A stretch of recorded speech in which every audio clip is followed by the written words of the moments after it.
নয়নজলির পাশে বাড়ি আর যাতায়াতের কোনো রাস্তাই নেই, তাই নয়নজলি দখল করে বেআইনি নির্মাণ তৈরি করা হয়েছে রাস্তা। পটাশপুরের গ্রামে এই নিয়ে ক্ষোভ স্থানীয়দের। রাস্তার পাশে নয়নজলি,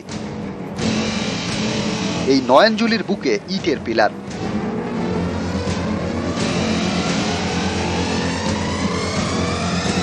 পিলারের উপর ঢালাই রাস্তা, প্রায় 50 ফুট চওড়া। এভাবেই দখল হয়ে গিয়েছে নয়নজলি।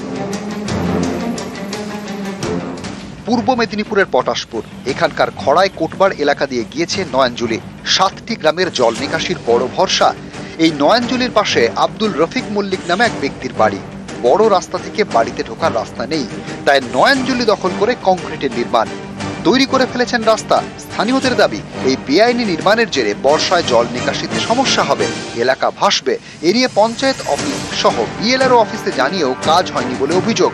এও অভিযোগ, বেআইনি নির্মাণে বাধা দিলে তাদের মারধর করা হয়। জল নিকাশিতে রফিক মল্লিক তার জামাই হায়দার বাবু তিনি কংক্রিটের ব্রিজ করছেন। জল নিকাশির মেনটেনেন্স বজায় থাকবে না, পরবর্তী পর্যায়ের প্লটের মালিকরা সেটা করতে চাইবে। এ ব্যাপারে আমরা বহুবার বলেছি, বিভিন্ন স্তরে কোনো সুরাহা হয়নি। তার ভাই নজিবুর মল্লিক তিনি এলাকার পঞ্চায়েত সদস্য। আমরা গ্রামবাসীরা বাধা দিতে গেলে আমাদের উপর অ্যান্টি সোশ্যালদের নিয়ে এসে ঝাঁপিয়ে পড়েন, আমাদের সঙ্গে বচসা হয়। জল নিকাশিটা আমার জায়গার মধ্যে পড়েছে পুরোটাই আর কি। আমি তারপর ব্রিজ হিসাব মতো ওরা দেখে গেছে, ব্রিজ ঢালা শুরু করলাম, ওরা বাধা দিলে আমরা বাধা মানিনি, আমরা ওইভাবে কাজটা করেছি। ওরা ভিডিও জানে সব। এই অভিযোগটা পুরোপুরি ভিত্তিহীন। আমার নিজস্ব জায়গায় যেটুকু কাজ করেছি এ পর্যন্ত। আমার মনে হয় এটা প্রশাসনিকভাবে আবার তদন্ত করে বা ব্যবস্থা নেওয়া উচিত। যদি সত্যিকারে সেইভাবে কোনো কিছু হয়, নিশ্চয়ই প্রশাসনিকভাবে তার ব্যবস্থা গ্রহণ করা হবে এবং আমরাও সর্বস্তরে ওটা জানাবো, যাতে একটা সুষ্ঠু সমাধান হয়। পটাশপুর থেকে পঙ্কজ দাশরথী, নিউজ 18 বাংলা। মুর্শিদাবাদের জল আজ সুপ্রিম কোর্টে। শ্রুতি শামশেরগঞ্জের অশান্তির জেরে জনস্বার্থ মামলার শুনানি। অশান্তিতে রাজনৈতিক মদতের পাশাপাশি পরিস্থিতি মোকাবিলায় দেরির অভিযোগ। মুর্শিদাবাদের জল আজ সুপ্রিম কোর্টে। আরো বিস্তারিত বলবে আমাদের সঙ্গে রয়েছেন আমাদের প্রতিনিধি মৈত্রেয়ী। একেবারে দেখো, এর আগে আমরা দেখেছিলাম যে মুর্শিদাবাদের হিংসার ঘটনায় মূলত দুটি দাবি করা হয়েছিল। এই হিংসার ঘটনার পরিপ্রেক্ষিতে এক, সর্বোচ্চ আদালতের নজরদারিতে এসআইটি গঠন করা হোক এবং ঘটনার পূর্ণাঙ্গ তদন্ত করা হোক, এবং একই সঙ্গে সর্বোচ্চ আদালত পশ্চিমবঙ্গের কাছ থেকে, পশ্চিমবঙ্গ সরকারের কাছ থেকে আইন শৃঙ্খলা পরিস্থিতি নিয়ে বিস্তারিত রিপোর্ট তলব করুক। এই দুটি দাবি নিয়ে জনস্বার্থ মামলা দায়ের করেছিলেন একজন আইনজীবী, এবং সেই আবেদনের পরিপ্রেক্ষিতে আজকে মামলার শুনানির জন্য নথিভুক্ত হয়েছে। বিচারপতি সূর্যকান্তের বেঞ্চে এই মামলা শুনানি হওয়ার কথা আজকে রয়েছে। বেশ, ধন্যবাদ। মুখ্যমন্ত্রী শান্তির বার্তা, বিজেপি নেতাদের গলায় অস্ত্র হুঙ্কার, আর এই নিয়েও হাওয়া গরম।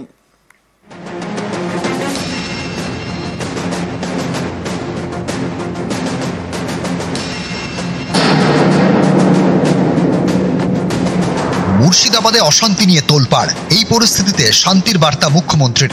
শনিবার এক খোলা চিঠিতে মমতা বন্দ্যোপাধ্যায় লেখেন, আমার আবেদন, দয়া করে ধীর ও শান্ত থাকুন। পারস্পরিক অবিশ্বাসের বাতাবরণও এড়িয়ে চলতে হবে। সংখ্যাগুরু ও সংখ্যালঘু সম্প্রদায়কে পরস্পরের সঙ্গে হাত মিলিয়ে কাজ করতে হবে। পরস্পরের ব্যাপারে সহমর্মী ও যত্নশীল হতে হবে। ওনার আন্ডারে কাজ করা পুলিশ হাইকোর্টে বলেছে যে পুলিশের কাছে ইন্টেলিজেন্স ইনপুট ছিল যে এই ধরনের ঘটনা ঘটবে, তারপরে পুলিশ কেন ব্যবস্থা নেয়নি? কেন এক্সট্রা ফোর্স সেখানে ডিপ্লয়মেন্ট করে? কেন ইন্টেলিজেন্স ইনপুট থাকা সত্ত্বেও আর র্যাব নামেনি? কেন রাজ্য সরকার কেন্দ্র সরকারের কাছ থেকে বিএসএফ নামানোর কথা বলেনি বা কেন্দ্রীয় বাহিনীর কথা বলেনি? বাংলাদেশ বর্ডার এলাকা মুর্শিদাবাদের হিন্দু সংখ্যালঘু গ্রামগুলিতে গ্রাম রক্ষী কমিটি করে প্রশিক্ষণ দিয়ে অস্ত্র লাইসেন্সের অস্ত্র তুলে দেওয়া উচিত। আত্মরক্ষার অধিকার সবার আছে। আগামী প্রজন্মকে বাঁচাতে চান, ছেলেকে ডাক্তার, ইঞ্জিনিয়ার যা বানানোর বানান, কিন্তু ভালো হিন্দু বানান তার সাথে। আর বাড়িতে একটা করে ধারালো অস্ত্র রাখুন, আক্রমণ হলে নিজের আত্মরক্ষার অধিকার তো আছে আমাদের। বাঁচতে তো হবে, আপনাকে পুলিশ আসা পর্যন্ত তো বাঁচতে হবে। হিন্দু বাড়িতে টিভি কিনছে, ফ্রিজ কিনছে, আর নতুন নতুন আসবাব কিনছে, এটা হাতিয়ার নেই বলে হাতিয়ার মধ্যে কি হবে? আমরা তো বলি যাওয়ার জন্য জন্মেছি, কিছু হলে পুলিশ পুলিশ পুলিশের ভয় রেখে তোমাদের বাঁচাবে, ভগবানও তোমাদের বাঁচাবে। রাজ্য স্তরের নেতাদের অস্ত্র নিদান, একই সুর বিজেপির জেলার নেতাদের গলাতেও। আগামী দিন আমি সমগ্র জেলার শুধু হিন্দু নাগরিকদের উদ্দেশ্যে বলবো, আপনারা হাতে হাতে নিজেরা একটা করে যন্ত্র রাখবেন। যন্ত্র বলতে আপনারা যদি খারাপ ভাবেন, ভাবতে পারেন, যন্ত্র বলছেন নিজেদের আত্মরক্ষার জন্য মোটরসাইকেল যন্ত্র থাকে, পাখা থাকে গরমে হাওয়া খাওয়ার জন্য, এইসব যন্ত্র আছে। আমি তো একবারও বলিনি যে অস্ত্র রাখুন। 2026-এ আপনাদের আহ্বান করছি, আপনাদের সেই গণতন্ত্রের চাকুকে শান দিয়ে রাখুন। 2026-এ যখন বিধানসভা ভোট হবে, সেই চাকু চালাবেন। গণতন্ত্রের চাকু হচ্ছে যেদিন ভোট হবে সেদিন এই যে গণতন্ত্রের চাকুকে শান দিয়ে যেন পদ্মফুল চিহ্নে ভোট দেয়, সেই জন্য জনগণকে আহ্বান করলাম। নিয়োগ দুর্নীতি এবং মুর্শিদাবাদে অশান্তির ঘটনার প্রতিবাদে শনিবার বিকেলে বাঁকুড়ায় মিছিল করে বিজেপি। সেই মিছিলের পরে নেতারা সুর চড়ান। এদিকে শনিবার রাতে কলকাতার ভবানীপুরে মিছিল করে বিজেপির যুব মোর্চা। সেই মঞ্চ থেকে সুর চড়ান শুভেন্দু অধিকারী। পাকিস্তানের সীমান্তবর্তী কাশ্মীরের গ্রামগুলোতে 0 পয়েন্টে যদি ভারত সরকার আধা সামরিক বাহিনী গ্রাম রক্ষী কমিটি করে প্রশিক্ষণ দিয়ে লাইসেন্স বন্দুক তুলে দিতে পারে, তাহলে বাংলাদেশ বর্ডার এলাকা মুর্শিদাবাদের হিন্দু সংখ্যালঘু গ্রামগুলিতে তাদেরকেও গ্রাম রক্ষী কমিটি করে প্রশিক্ষণ দিয়ে অস্ত্র লাইসেন্সের অস্ত্র তুলে দেওয়া উচিত। আত্মরক্ষার অধিকার সবার আছে।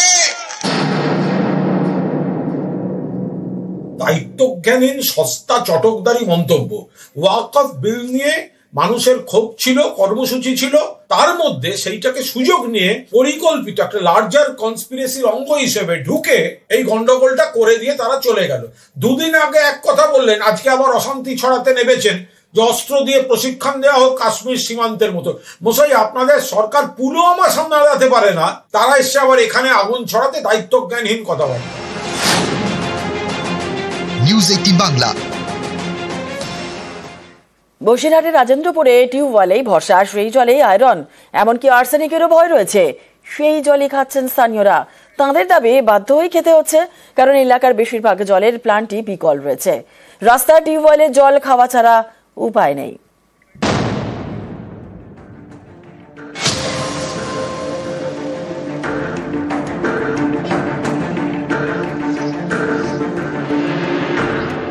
রাস্তার টিউবওয়েলের মুখে বাঁধা কাপড়, জল কাপড়ে ছেঁকে বোতলে ভরছেন স্থানীয়রা।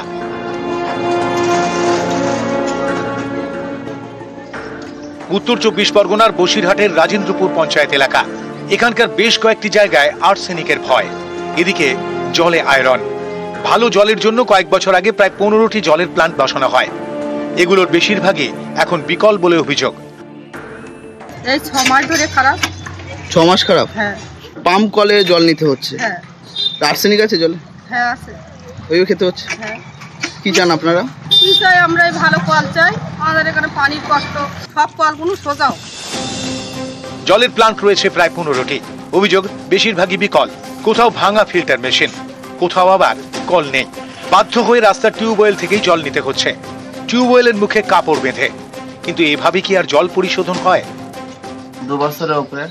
2 বছর খারাপ? এখানে তো অনেক শিশুরা স্কুলে পড়াশোনা করছে, তারা তো পানীয় জল খাচ্ছে, তাহলে কি পানীয় জল খাচ্ছে? টিউবওয়েল আছে একটা বসানো, ওই টিউবওয়েলের পানি খায়, আয়রন যুক্ত। তো আপনারা প্রধান মেম্বারকে জানিয়েছেন? জানানো হয়, তাও কোনো কাজ হয় না বলে।